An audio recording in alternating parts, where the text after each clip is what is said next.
Item: SCP-1411. Code name: Mirror, Mirror. Object Class: Euclid. Special Containment Procedures: a joint research facility has been constructed around the cave housing SCP-1411-A. It will be manned at all times by agents from both the Foundation and the Office for the Reclamation of Islamic Artifacts. Colonel Khorsandi of the Oriya is in charge of security, as well as liaising with the government of Uzbekistan. Dr. Yi will supervise all examination of SCP-1411-A. At 48-hour intervals, Agent Durrani will perform all duties in accordance to the PSLE protocols in order to perform preventative maintenance on SCP-1411-B. In the event that Agent Durrani is incapacitated, a substitute must be found. This is intended to be a voluntary assignment, but if no volunteers can be found, Colonel Khorsandi is empowered to order any agent on site. Both the Foundation and the Oriya are to have access to all documents and research related to SCP-1411.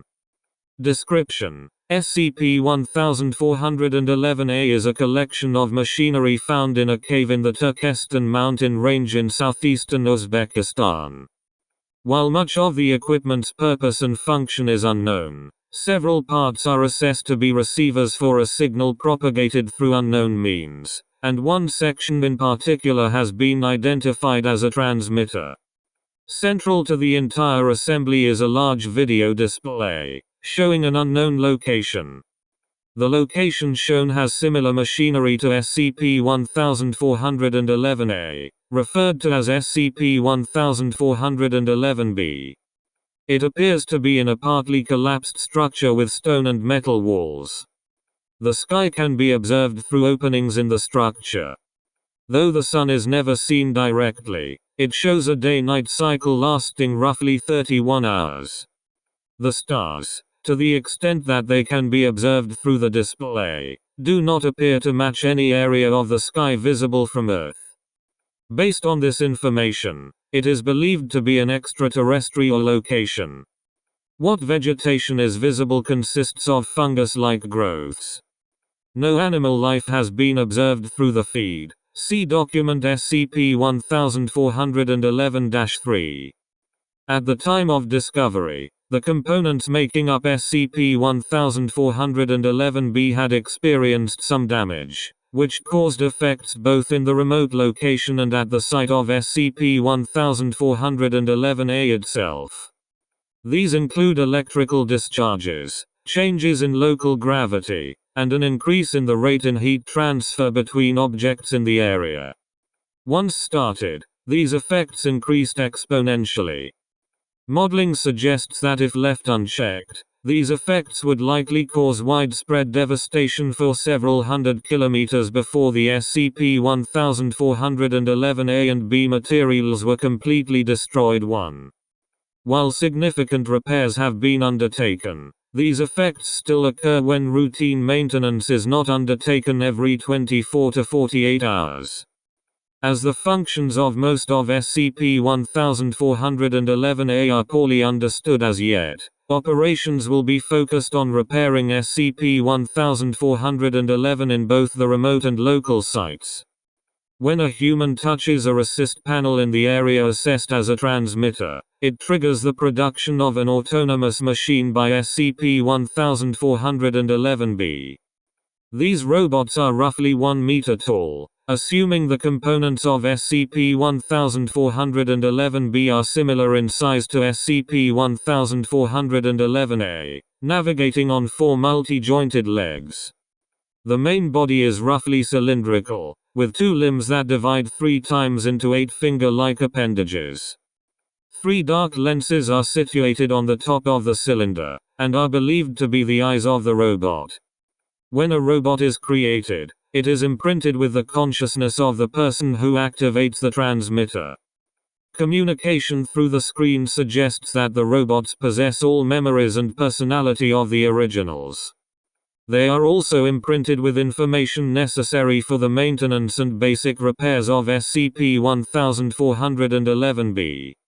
However, the robots only remain operational for 35 to 48 hours before breaking down, necessitating the creation of further units. At present, full repairs of SCP-1411-B appear to be impossible, possibly due to the damage to the structure housing the equipment. Due to familiarity with the phenomenon, and to reduce potential contamination by an anomaly, Agent Durrani is responsible for the activation of the transmitter. This will be done in accordance with the PSLE protocols for transmission of consciousness. Communication is accomplished via writing. Remote units have been able to scavenge writing materials, using plastic-like sheets with devices that exude a thick, black paste, originally designed for applying lubrication to fine parts. They have also experimented with making pigments from local fungal vegetation and minerals. While the components of SCP-1411-A appear to be stable at present, the remote units have been questioned on repair procedures, should they become necessary at the local site. Much of this information has helped in identifying the purpose of components of SCP-1411-A. Recovery. SCP-1411-A was discovered by members of the Uzbek military after its anomalous properties began manifesting in region. GRU Division P was initially contacted, but a deterioration in relations between the Uzbekistan and Russian governments led to the ORIA being brought in instead. The ORIA then requested assistance from the Foundation as the anomalies began to intensify. During initial examination, Dr. Yi activated the transmitter. Over the course of several days and more activations, the robots were able to activate a display in the remote location, and then began communicating with the research team. This led to the discovery that the robots had the personalities of those who activated the device. Activations ceased for several days until the anomalies began to manifest again. Agent Durrani volunteered to activate the device until a better solution could be found. At present, all efforts are being made to learn how to dismantle the device safely or reach the remote location to conduct manual repairs. To date, Agent Durrani has been transmitted 217 times. Addendum. On the 13th of June, 2014, Agent Durrani was injured by a fall near the local site. She was rushed to a nearby hospital. During her absence, ORIA Corporal Akbari volunteered to enact the PSLE protocol in her absence. His first remote unit reported finding a number of writings and artworks left by previous units, and brought them to the display. See document SCP-1411-1424 for their contents. After being discharged from the hospital, Agent Durrani showed mild distress on seeing the writings and artwork, but agreed to continue her duties. Document SCP-1411-3. Report from Iteration 35. The halls are empty. There are bones, but they are scattered, gnawed. By animals? From animals? Too small, I think, to have built this place, though the bones are strange. Thin strips woven, like plates in a basket. Sometimes, we see the newly dead. Lengths of black bone sticking from under red and bruised green flesh. Sometimes see the small ones scurry and slink, like rats or lizards. 6 limbs. 1 in front, 1 in back, 2 to each side. Front and back for grasping, sides to move. 4 jaw mouths. 2 to 2, counter chewing on scraps from other animals or the moss trees. Bigger ones outside. I think bigger ones inside too, sometimes. I haven't seen any, but maybe they are out. Take notes for the next. In the trees, others. Smaller than the rats. Use the front and back legs to swing, the side legs to take food. They sing. Like birds, a little. Like frogs, perhaps. Tree erupts with chirps. Sometimes like bells, 1,000 bells to ring. Not dull red, like the ones inside. Yellow, and another color I have not seen. New colors here. Is it this place, or these eyes? But no blue, no purple. Perhaps the bones are blue, and I cannot see it. Perhaps this entire world is blue, and I do not know. Report from iteration 42. The rooms are large. Or perhaps I am small. It is hard to say. No one has been here for a long time. I think that they left. There are vehicles elsewhere. A large chamber, with slots for them. Like pods with doors, with machines attached. For flying, I think. There are 5 there, 2 already taken apart, and slots for 100. I do not know why they left. I cannot tell if they left in a hurry, if someone has ransacked the rooms, or if it is only the work of time. They were taller than I am, I think. The doors stretched 2 times my height. Something my size would not have needed that. I cannot judge much else. I cannot tell what is a table, a chair, or even a bed, let alone how they might use it. Also larger than me is an animal sleeping in one of the rooms. It came past me as I made repairs. It is half again my height, and 3 to 4 times that in length. 2 long legs.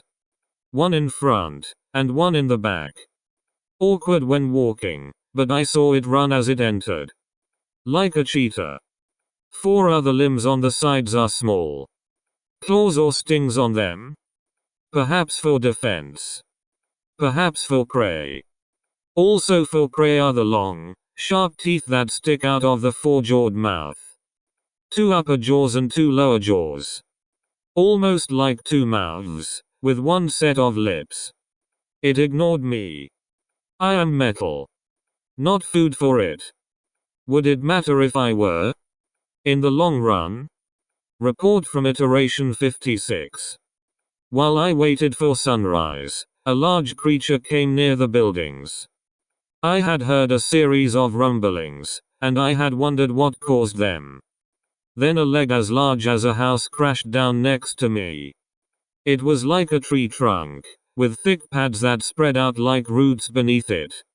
I hid in a moss tree, so I could not see the head or much of the body. Only a sense of vastness. There were patches of fungus growth on the skin. There were animals on it too, long and thin with the legs short and thick, or thin and worsted. As though legs were not necessary for these riders anymore. They reminded me of worms. Some were feeding on the fungus patches. Other riders stuck their heads through the skin, feeding through holes slowly seeping yellow-green blood. Then the pads bunched up, the leg lifted, and it was gone. Report from iteration 82. The plants are strange. Plants. Fungus. Moss. On the walls, like mold and moss.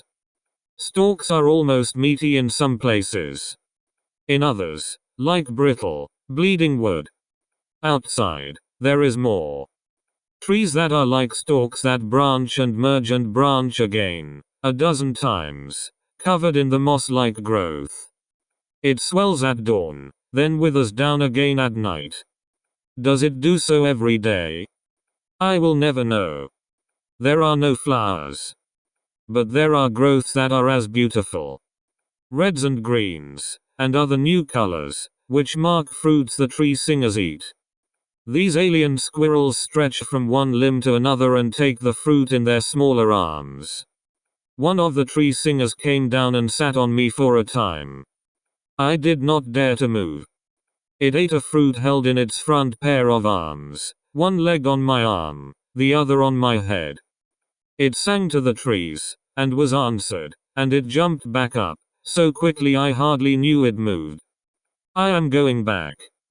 I have seen nothing else you do not know. I am going to listen to the singing. Document SCP-1411 to 1424. The sunset we see is more beautiful than any others, because we see it only once. The peace that blooms in the heart of despair is the most precious of all. Who weeps for the reflection that disappears as soon as its caster moves from the mirror? The past I remember is hers. My future is measured in hours. I am a candle burned away at both ends. See Wiki for pictures included in this document. Footnotes. 1. The most catastrophic models suggest much of Central Asia would be rendered uninhabitable.